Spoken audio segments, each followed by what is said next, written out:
Dear burlesque community, it's Sapphira. I'm here in London on lockdown and it's World Burlesque Day. It's an honour to be reading for Booklover's Burlesque, and in fact I came to London 17 years ago with stars in my eyes, but discovered this incredible art form and welcoming community, and burlesque became a healing process for me. It's helped me to accept who I am on and off stage. So it's a tradition to always start any presentation with a butterfly, symbolic of my own recovery, my ongoing transformation, and I'm sure all of us backstage are experiencing some of that magic, so welcome.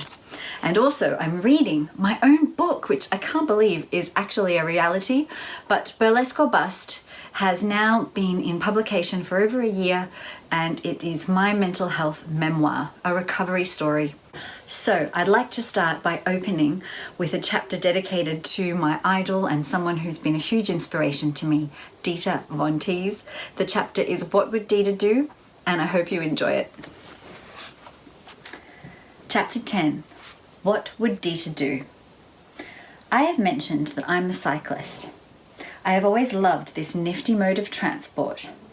I advocate practicality. Call me the eco-exediast. If I can ride, I will. And of course, this is much to the hilarity of onlookers and passers-by.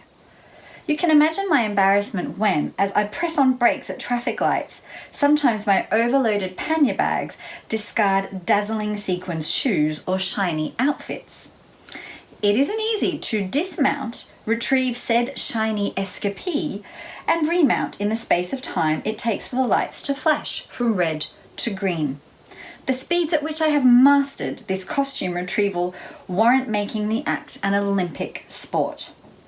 The security gates at the airport have always been an interesting experience.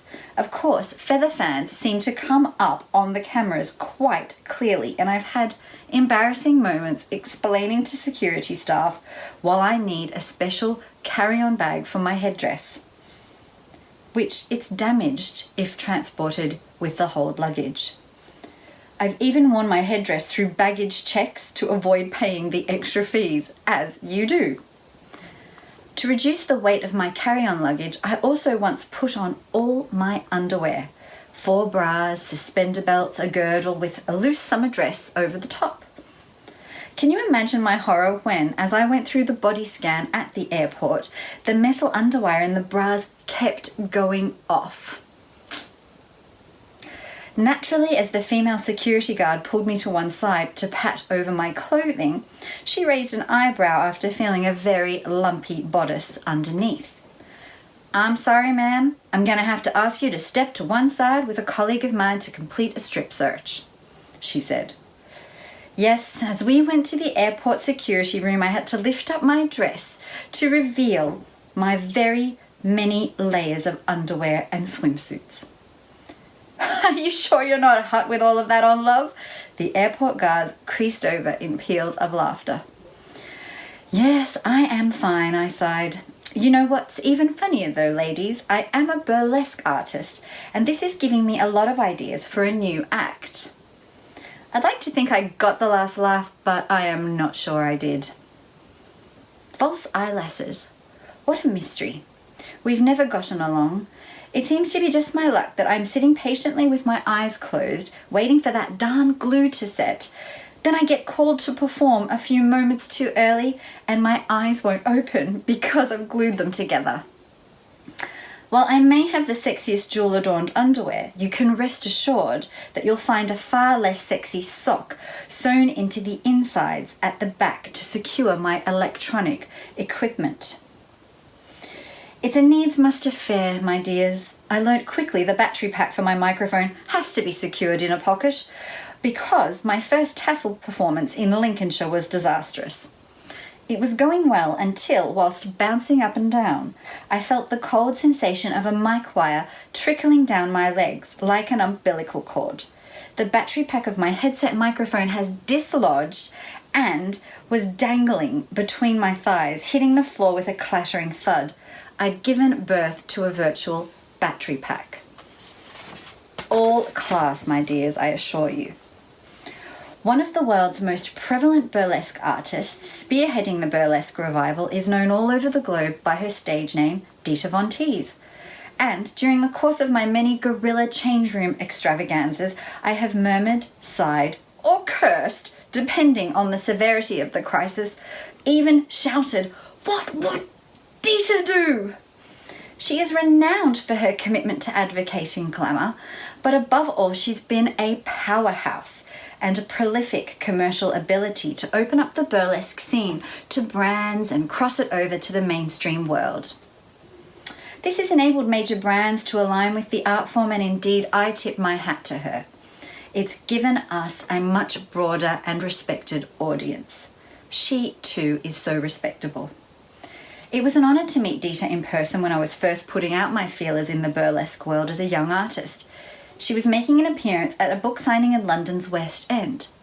Her book, Burlesque in the Art of Tease, became an inspiration for me, and it was incredible to have a personal dedication in her delicate handwriting on the front page. What I loved most about the book was that it echoed what I was finding in my own craft.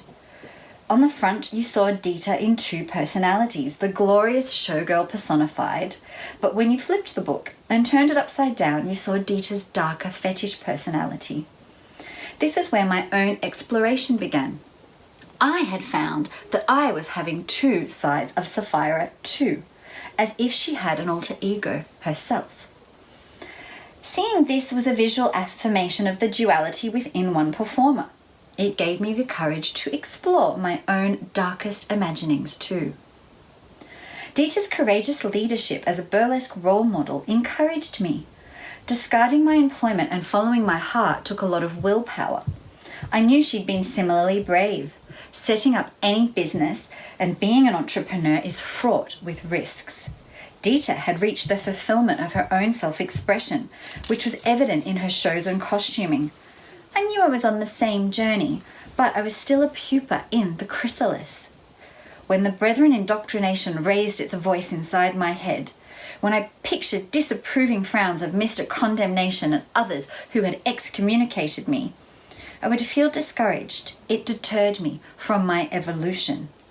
Yet there was Dita, shining a light. She was a fearless leader, a pioneer, and an embodiment of erotica. With her example, I forged on ahead, despite the demons of self-doubt frequently surfacing to plague me. I would only later realize how significant my first meeting with her was, as I went on to start my own company championing women's self-expression, called Sapphira's Showgirls.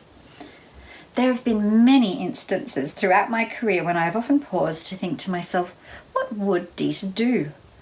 I've marvelled at her careful poise and disposition and compared it with my own. There are so many mishaps that seem to occur to me in the chances of being a live performance artist, so it's impossible not to be in awe of our burlesque queen's decorum. I have had to be a practical burlesque performer given the nature of my modest profile. There are very few of us who have a creative team travelling with us. Often we are on our own or we enlist the support of friends or relatives.